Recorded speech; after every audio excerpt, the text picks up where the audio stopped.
सभी को नमस्कार। मैं कविता दुआ करनाल से पॉलिटिकल साइंस लेक्चरर स्वागत करती हूँ आपका +1 पॉलिटिकल साइंस की क्लास में। जैसा कि आप जानते हैं हम लेसन अधिकार पर चल रहे थे। अब तक हमने जाना कि अधिकार क्या है, अधिकार कितने प्रकार के हैं। हमने स्वतंत्रता के अधिकार, समानता के अधिकार के ऊपर विस्तार से चर्चा की।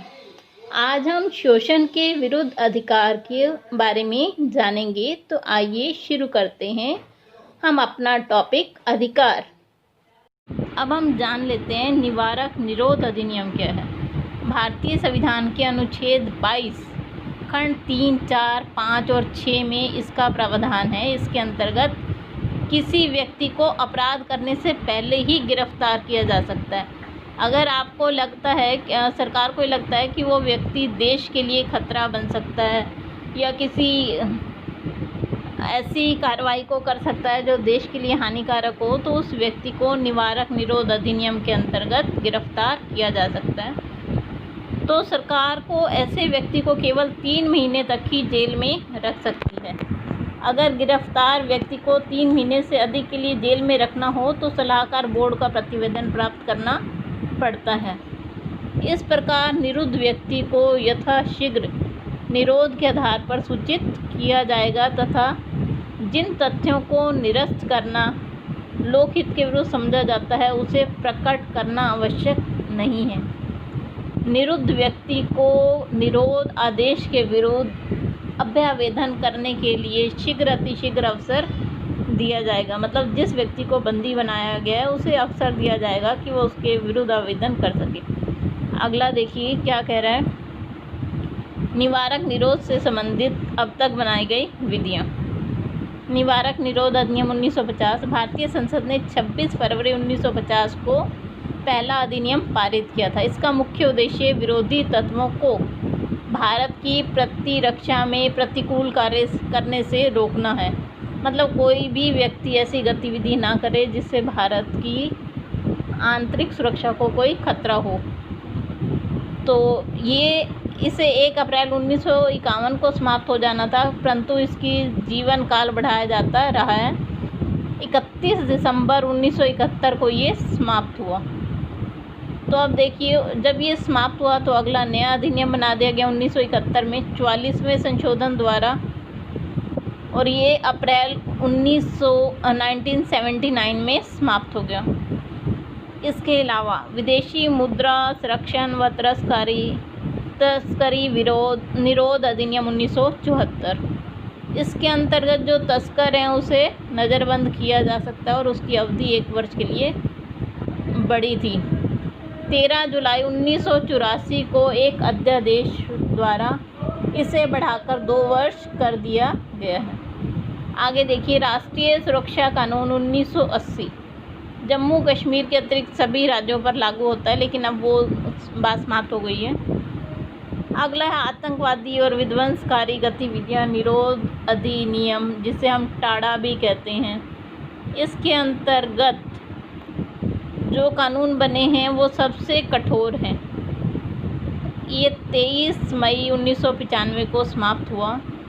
उसके बाद पोटा आया, इसे दिसंबर 2001 को लागू किया गया।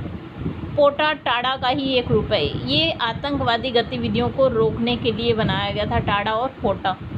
इसके अंतर्गत कुल 23 आतंकवादी गुटों को प्रतिबंधित किया गया है। आतंकवादी और आतंकवादियों से संबंधित अगर कोई भी व्यक्ति उनकी सूचना छिपाता है तो उसे भी दंडित किया जा सकता है। पुलिस शक के आधार पर किसी भी व्यक्ति को गिरफ्तार कर सकती है, किंतु आरोप पत्र के 3 महीने से अधिक तक हिरासत में नहीं रख सकती। पोटा के तहत गिरफ्तार किया गया व्यक्ति को हाई कोर्ट या सुप्रीम कोर्ट में अपील कर सकता है, लेकिन यह अपील भी गिरफ्तारी के 3 महीने के बाद ही हो सकती है। 21 सितंबर 2004 को इसे अध्यादेश के द्वारा समाप्त कर दिया गया। तो ये सारी चीज़ें स्वतंत्रता के अधिकार के अंतर्गत आती हैं, जिसे आपने आज जाना। देखिए अब हम देखेंगे अनुच्छेद 23। अनुच्छेद 23 क्या कहता है। 23(1 कहता है मानव से जबरन श्रम निषिद्ध है। मतलब आप किसी व्यक्ति से ज़बरदस्ती मजदूरी नहीं करवा सकते। इस प्रावधान का कोई उल्लंघन करता है तो उसे दंडनीय अपराध माना जाता है। अनुच्छेद 23(2 क्या कहता है? इस अनुच्छेद में कुछ भी राज्य को सार्वजनिक उद्देश्य के लिए अनिवार्य सेवा प्रदान करने से रोक नहीं सकता। अगर राज्य मानिए किसी के लिए कोई ऐसी सेवा है जिसका उद्देश्य सार्वजनिक हो, उसे प्रदान करने से नहीं रोका जा सकता। ऐसी सेवा को लागू करने से राज्य केवल धर्म, जाति या वर्ग उसके आधार पर कोई भेदभाव नहीं करेगा। मान लीजिए कोई हम ऐसा कानून ला रहे हैं जिससे गरीबों का भला हो, तो उस कानून को लाते समय हम धर्म, जाति के आधार पर भेदभाव नहीं कर सकते। देखिए, शोषण का क्या तात्पर्य है? बिना भुगतान के आप अपनी शक्ति दिखाकर किसी को मजदूरी करने के लिए मजबूर करना, वो शोषण है। भारत के कई सीमांत समुदाय ऐसे थे जहाँ पर कि व्यक्तियों से बिना भुगतान दिए कृषि या अन्य कार्यों के लिए श्रम करवाया जाता था और भुगतान नहीं किया जाता था। तो ये शोषण है और ये दंडनीय अपराध है। आगे देखिए, अनुच्छेद 23 किसी भी प्रकार के शोषण की मनाही करता है। इसके अलावा किसी को उसकी मर्जी के खिलाफ आप मजबूर नहीं कर सकते, भले ही आप पारिश्रमिक दें। अगर मान लीजिए कोई व्यक्ति काम नहीं करना चाहता तो आप उससे ज़बरदस्ती काम नहीं करवा सकते, भले ही आप उसके मजदूरी उसे दें। यदि कम से कम न्यूनतम वेतन का भुगतान किया जाए तो इसे मजबूर श्रम माना जाता है। बंधुआ मजदूरी, जैसा कि आप जानते हैं, भारत में पहले प्रचलित थी। मान लीजिए किसी के पिता ने ऋण लिया हुआ है तो उनके बच्चों से बिना पैसे दिए काम करवाना बंधुआ मजदूरी थी। तो ये सब भारत में अब अपराध घोषित किया गया है। अनुच्छेद 23 क्या कहता है कि आप किसी व्यक्ति की तस्करी नहीं कर सकते। मतलब आप उसे अवैध, अनैतिक किसी भी गतिविधि में के लिए खरीद और बेच नहीं सकते।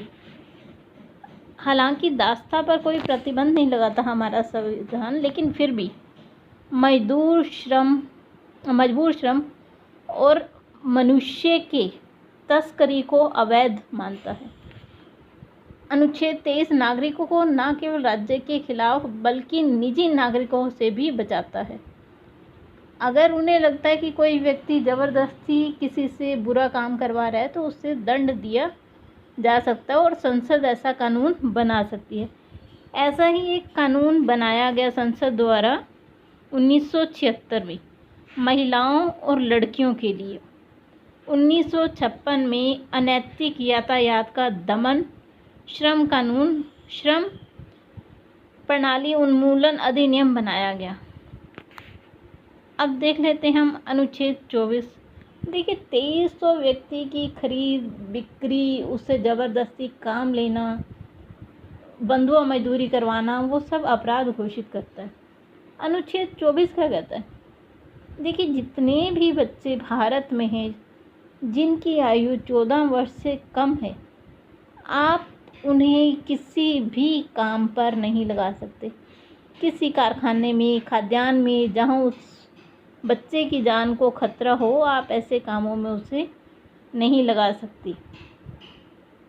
तो ये अपराध घोषित किया गया है। आज के लिए बस इतना ही। कल वाले जब हम पार्ट बनाएंगे तो उसमें देखेंगे हम अनुच्छेद 25, 26, 23 और 28। ये सब धार्मिक स्वतंत्रता से संबंधित हैं।